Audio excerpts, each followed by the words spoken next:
Parents మెచ్చిన university Sankalchand Patel university Gujarat. So ఈ రాజకీయాలు ఒక అనివార్యంగా అయిపోయాయి, ఒకరి మీద ఒకరు అదే ఇంతకుముందు తూతూ మేమే అనేది ఇలా ఉంటుంది అనుకున్నప్పుడు ఒరిజినల్గా రాజకీయం అంటే మీరు ఇచ్చే డెఫినేషన్ ఏంటి అసలు? రాజకీయం అనే దాన్ని ఎంత చండాలంగా తయారు చేశారంటే అంటే సినిమాల్లో కానీ అదర్వైజ్ కానీ ఇప్పుడు రాజకీయ నాయకులకి సమాజంలో ఎక్కడ గౌరవం లేదమ్మా. వాస్తవం చెప్తున్నాను నేను. రాజకీయం అంటేనే ఒక నికృష్టమైన వ్యవహారం. అది రాజకీయ నాయకులు మాట్లాడుతుంటే టీవీలు బంద్ చేసుకోవాలన్న పరిస్థితి వచ్చింది ఈరోజు. వాస్తవాలు చెప్తున్నాను నేను.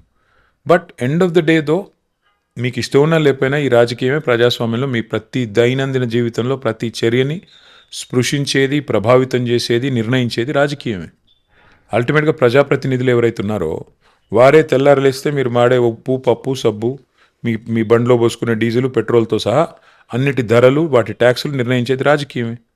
కాబట్టి మీకు ఇష్టం ఉన్నా లేకపోయినా పట్టించుకోవాలి, పట్టింపు ఉండాలి. ఎలాంటి రాజకీయం కావాలో మీరు నిర్ణయించాలి. అది సమాజం ఆలోచించుకోవాలి. ఎలాంటి రాజకీయం ఉండాలి? మాట ఇచ్చి తప్పే రాజకీయం కావాలా? గ్యారంటీల పేరిట గారడీ చేసే రాజకీయం కావాలా? లేదా ఒక మాట ఇస్తే తప్పకుండా నిలబెట్టుకునే రాజకీయం కావాలా? ప్రజలు ఆలోచించుకోవాలి. సో ఇప్పుడు పార్టీల గురించి మాట్లాడుకున్నప్పుడు, రాజకీయాల గురించి మాట్లాడుకున్నప్పుడు ఎప్పుడైనా అరే బీఆర్ఎస్ పార్టీ ఈ తప్పు చేయకుండా ఉంటే బాగుండేది, ఇలాంటి పొరపాటు చేయకుండా ఉంటే బాగుండేది? చాలా చేసాం కవిత. ఒకటి అందరం మనుషులమే కదా. మేము తప్పు చేయలేదు, మేము దైవాంశ సంభూతులం అని నేను పొరపాటును కూడా అన్నాను. చాలా తప్పులు చేశాము, చాలా పొరపాట్లు జరిగినాయి. ఎగ్జాంపుల్ చెప్తాను. టీఎస్పీఎస్సీ పేపర్ లీక్ అయింది. తక్షణమే పీకి పారేయాలి ఆ బోర్డుని. ఆ బోర్డుని ఎత్త అవతల పాడేస్తే పిల్లల ఆగ్రహం తగ్గేది. ఆ బోర్డు దరిద్రం అంతా మేము మోసినట్టు అయింది. చివరికి తప్పు మాది కాదు, ఎవరో చేసిన తప్పు, కానీ ఆ దరిద్రం అంతా మాకు చుట్టుకుంది. తప్పే కదా అది. అట్లాంటివి ఎన్నో జరిగినాయి. డెఫినెట్గా ఇలాంటివి జరిగినాయి. రెండో తప్పు, మేము చేసిన పని సరిగ్గా చెప్పుకోలేదు. ఉదాహరణకు చెప్తాను. తెలంగాణ రాకముందు తెలంగాణ ప్రాంతంలో 5 మెడికల్ కాలేజీలే ఉండేదమ్మా. మేము ఒక్కటే రోజు 8 కొత్త మెడికల్ కాలేజీలు ప్రారంభించాం ప్రభుత్వంలో. కానీ దానికి అడ్వర్టైజ్మెంట్ కూడా ఇవ్వలేదు మేము. మరి అంతా కేవలం ఒక బటన్ నొక్కి, కేసీఆర్ గారు ఒక బటన్ నొక్కి 8 మెడికల్ కాలేజీలు ఒకటే రోజు ఆయన క్యాంప్ ఆఫీస్ నుంచి ప్రారంభించారు. ఇంకో ముఖ్యమంత్రి అయితే ఏం చేసేవారు? 8 మెడికల్ కాలేజీలకి ఒక్కొక్క చోట లక్ష మందితో మీటింగ్ పెట్టి వాళ్ళందరితో చప్పట్లు కొట్టించుకొని అక్కడ ప్రారంభించేవాళ్ళు. అది కూడా తప్పే. అంటే అండర్ ప్లే చేయడం, డెవలప్మెంట్ మన డెవలప్మెంట్ మనమే అండర్ ప్లే చేసుకోవడం, ప్రమోట్ చేసుకోకపోవడం. Yes, these are all conscious, definitely conscious mistake అన్నాను, కానీ డెఫినెట్లీ మిస్టేక్సే, పొరపాట్లు. అట్లాగే మేము 10 ఏళ్ళు ప్రభుత్వాన్ని నడిపాం. పార్టీని సరిగ్గా నేను నడపాల. నా తప్పది. వర్కింగ్ ప్రెసిడెంట్గా నా తప్పు. పార్టీని ఇంకా బాగా చేసి ఉండాలి. పార్టీ నిర్మాణం ఇంకా బాగా చేసి ఉండాలి.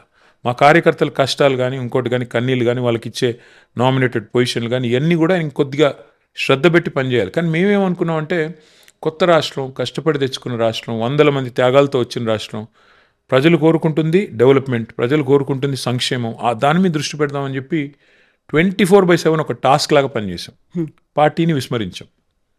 దానివల్ల కూడా చాలా నష్టం జరిగింది. కార్యకర్తలు ఎవరైతే మా కోసం అగ్రెసివ్గా పనిచేయాలో వాళ్ళు నిర్లిప్తంగా అయిపోయారు. ఏముందిలే, డైరెక్ట్గా అన్ని పోతున్నాయి పథకాలు, డైరెక్ట్గా ప్రజలకు అందుతున్నాయి కదా, మాకేంలే అన్నట్టు కొంత ఉదాసీనంగా మారిపోయారు. దానివల్ల కూడా నష్టం జరిగింది. ఇవన్నీ పొరపాట్లే. కేసీఆర్ గారు చేసినటువంటి పొరపాటు ఏంటనుకుంటున్నారు మీరు? కేసీఆర్ గారి పొరపాటు లెక్కించేంత పెద్దోనైతే కాదు నేను. మేబీ క్యాడర్తో మాట్లాడినప్పుడు కార్యకర్తల్లో కేసీఆర్ గారి పొరపాటు అన్నాను. కానీ కేసీఆర్ గారు పెద్దలు, వారు జీవితాన్ని మొత్తం అధ్యయనం చేసిన వ్యక్తి. ఆయన పొరపాటు, ఆయన వ్యక్తిగత నిర్ణయాలు అంటే ఉండేది కదా, సమిష్టి నిర్ణయాలు. అందులో భాగంగా ఏమన్నా ఎక్కడ చిన్న పొరపాట్లు జరిగితే, for example TSPSC paper leak, అది సమిష్టి నిర్ణయమే. అల్టిమేట్గా హెడ్ ఆఫ్ ది స్టేట్గా వారు నిర్ణయం తీసుకొని ఉండాలా. తీసుకోకపోతే దానివల్ల నష్టమే జరిగింది ఇవాళ.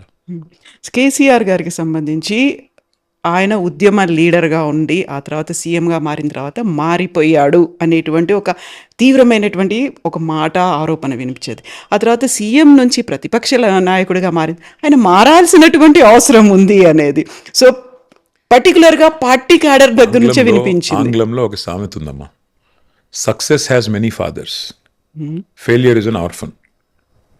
అంటే విజయం సాధించినప్పుడేమో ఆయన చాణక్యుడు, ఆయన అభినవ అది అని పొగిడేవాళ్ళు ఉంటారు. ఓడిపోతే వాళ్ళే నానా రకాలుగా విమర్శ చేస్తారు. సో ఇది కామన్, పెద్ద విషయమే కదా. KCR is KCR, is a living legend. ఆయన ఒక బ్రాండ్. ఆయన మాట్లాడినా సంచలనమే, మాట్లాడపోయినా సంచలనమే, ఆయన ఏం చేసినా సంచలనమే. కాబట్టి కేసీఆర్ గారు చాలా సెక్యూర్ లీడర్ అమ్మా ఆయన. Is one of the most secure leaders I have seen. ఇవాళ రాజకీయాలు ఎంత దరిద్రంగా ఉన్నాయంటే, ఒకరోజు పేపర్లో నా వార్త రాకపోతే, నా ఫేస్ రాకపోతే నన్ను మర్చిపోతారేమో ప్రజలు అనే ఒక అభద్రతలో కొంతమంది నాయకులు బతుకుతూ ఉంటారు. ఇక్కడ కేసీఆర్ మీటింగ్ పెడితే కౌంటర్ మీటింగ్ పెట్టి పాపం వాళ్ళు ప్రచారం కోసం పాకులాడుతూ ఉంటారు కొంతమంది, even though they are in the highest position of the state. KCR గారు జగిత్యాలలో మీటింగ్ పెడితే ప్యారల్గా మీటింగ్ పెట్టి టీవీ ఛానళ్ళ కవరేజ్ కూడా సగం సగం వచ్చేటట్టు చూసుకుంటారు. కేసీఆర్ గారు ఇక్కడ స్టేట్ కమిటీ మీటింగ్ పెడితే చిట్ చాట్ అని పెట్టుకొని ఏదో పేపర్లో తెల్లారి ఈక్వల్ ఫుటింగ్లో రావాలని తాపత్రయపడే దౌర్భాగ్య దేశం ఇది. కానీ KCR is such a secure leader. 2.5 years అయిపోయింది. ఆయన హార్డ్లీ 3-4 times మాట్లాడారు బయటకు వచ్చి. But he's a secure leader. And why are people missing him today? ఎందుకంటే లీడర్ గ్రేట్నెస్ అది.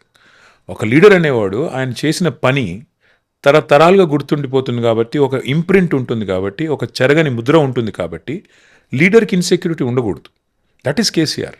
కేసీఆర్ బయటికి రాకపోయినా, బయటకు వచ్చి మాట్లాడకపోయినా కేసీఆరే. ఏనుగే అంటారు కదా, అంతే. కాకపోతే సైలెంట్ గా ఉన్నారు, ఎందుకు మాట్లాడట్లేదు, ఎందుకు బయటికి రావట్లేదు? గోడ మీద ఏలాడదీసే తుపాకీ కూడా మౌనంగానే ఉంటుంది. పేలే వరకు శత్రుఘ్ని కూడా, తోపు కూడా పేలే వరకు చాలా మౌనంగా ఉంటుంది. పేలితే ఎట్లా ఉంటుందో ఒక విస్ఫోటనం. కేసీఆర్ ఇస్ కేసీఆర్ అమ్మా. అట్లా అంటే నేనేమంటున్నా అంటే, కేసీఆర్ గారికి మేము ఉన్నాం కదా, ఇప్పుడు ఇంతమందిని తయారు చేశారు ఆయన. మేము మాట్లాడే ప్రతి మాట కేసీఆర్ గారి మాటే కదా. ఆయన కాదని, ఆయన కార్యకర్తలు మేమంతా, ఆయన అభిమానులం.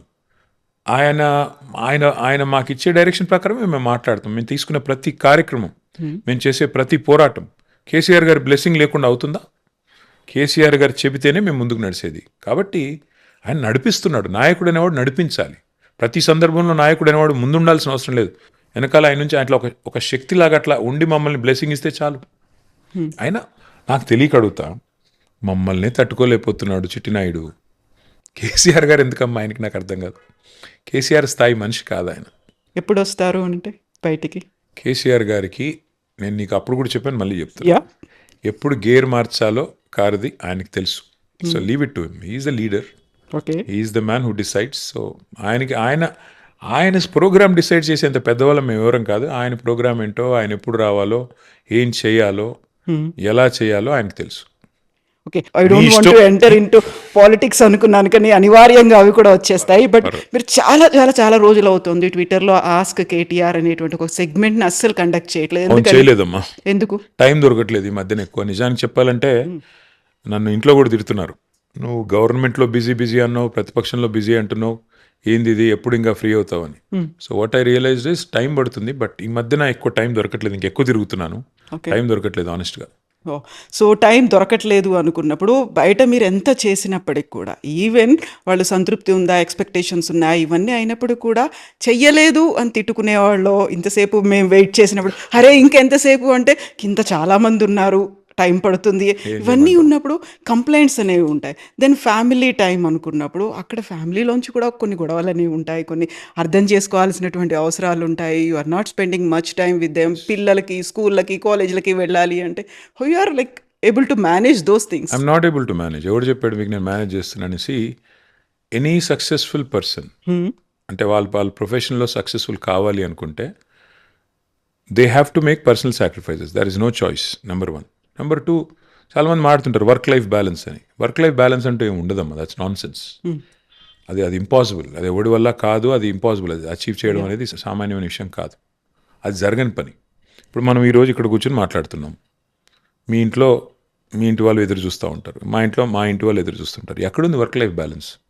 అది ఇంపాసిబుల్. ఇప్పుడు మళ్ళీ ఇక్కడ ఎక్కిన తర్వాత కార్లో ఫోన్లు ఉంటాయి, వాట్సాప్ మెసేజ్లు ఉంటాయి, అవి 100 ఉంటాయి. అన్నింటికో అడ్రస్ చేసుకుంటూ ఇంటికి పోవాలి. Sometimes body present mind absent అన్నట్టు ఉంటుంది. ఎదురుగా కూర్చుంటాం, మనిషి ఇట్లా కూర్చొని ఉంటాం, కానీ ఎంతసేపు ఫోన్ పీక్తుంటుంది, పక్కన ఎవరో ఫోన్ చేస్తుంటారు. సో ఫిజికల్గా అక్కడ ఉన్న మనిషి అక్కడ లేడు. ఇది ఈరోజు పరిస్థితి. వర్క్ లైఫ్ బ్యాలెన్స్ అనేది ఇట్స్ ఎ మిత్. అది లేదు. నెంబర్ 1. నెంబర్ 2, ఎస్ నువ్వు సక్సెస్ఫుల్ కావాలంటే సాక్రిఫైస్లు తప్పవు. నేను చేయలేదు అబ్బా బువ్వా కావాలంటే కుదరదు. సో ఫ్యామిలీ అర్థం చేసుకుంటారు, అందరూ అర్థం చేసుకుంటారు. Once you're successful, everybody will enjoy the success, everybody will revel in that success. So it's a good thing. Life చాలా చాలా షార్ట్ కవిత. కాబట్టి తప్పకుండా ఏదైనా ఒక అంబిషన్ పెట్టుకుని, ఒక డ్రైవ్ పెట్టుకుని పని చేసుకుంటూ పోయే క్రమంలో త్యాగాలు తప్పవు, తిట్లు తప్పవు. Part of life. And Shailima గారి దగ్గర నుంచి వచ్చేటువంటి ఒక పెద్ద కంప్లైంట్ అంటే ఏం చెప్తారు? టైమే, ఇంకేముంటుంది. అందరి కంప్లైంట్ అదే ఉంటుంది, టైం ఇవ్వట్లేదు, పిల్లల్ని పట్టించుకోవట్లేదు, ఆరోగ్యం పట్టించుకోవట్లేదు, ఇవన్నీ ఉంటాయి, ఇంకా తప్పదు కదమ్మా. అండ్ ఇద్దరు పిల్లల దగ్గర నుంచి ఏమొస్తాయి? Similar complaint. సో యూజువల్గా పేరెంట్స్ టీచర్ మీట్ అంటే పేరెంట్స్ వెళ్ళాల్సినటువంటి అవసరం ఉంటుంది. ఇప్పుడు అయిపోయింది, ఇంకా నాకు కూతురు స్కూల్ కూడా అయిపోయింది. మన లాస్ట్ పేరెంట్ మీటింగ్ పోదామంటే నా కూతురు వద్దన్నది. సో ఐ సెడ్ యార్ నా లైఫ్లో లాస్ట్ పేరెంట్ టీచర్ మీటింగే నేను వస్తానంటే వద్దొద్దు నేనే పోనన్నది. ఓకే. సో దానివల్ల పోలేదు, కానీ బట్ కొన్ని అటెండ్ అయ్యాను, బట్ ఇంకా చాలా వరకు మిస్ అయ్యాను. That's part of life. Okay. So మీరు స్ట్రిక్ట్ ఫాదరా లేకుంటే ఫ్రెండ్లీ పేరెంటా? నా పాటికి నేను ఫ్రెండ్లీ అనుకుంటా, వాళ్ళు ఏమనుకుంటారో వాళ్ళని అడగాలి, నేనేం చెప్తా.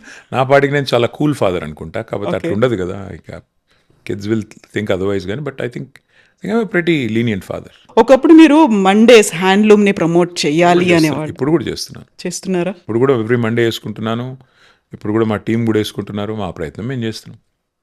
ఓకే. సో హ్యాండ్లూమ్ అనగానే శైలిమ గారికి మీరేమన్నా హ్యాండ్లూమ్ శారీసో లేకుంటే అలాంటివి డిఫరెన్సెస్ ఏవేవి హ్యాండ్లూమ్స్ అనేది తెలుసా అసలు మీకు? ఎప్పుడైనా కొనిచ్చారా? ఎందుకు కొనిలేదు, కొనిచ్చాను. కాకపోతే ఇప్పుడు ఎప్పుడు కొనిచ్చాను అని అడిగితే చెప్పలేను, కానీ కొనిచ్చినట్టు గుర్తుంది. ఎప్పుడు అని అడక్కు, స్పాట్లో పెట్టుకో. ఓకే. సో ఏదో ఒక handloom sari I'm sure, yeah some time back, ఇప్పుడు కాదు, I think some time back.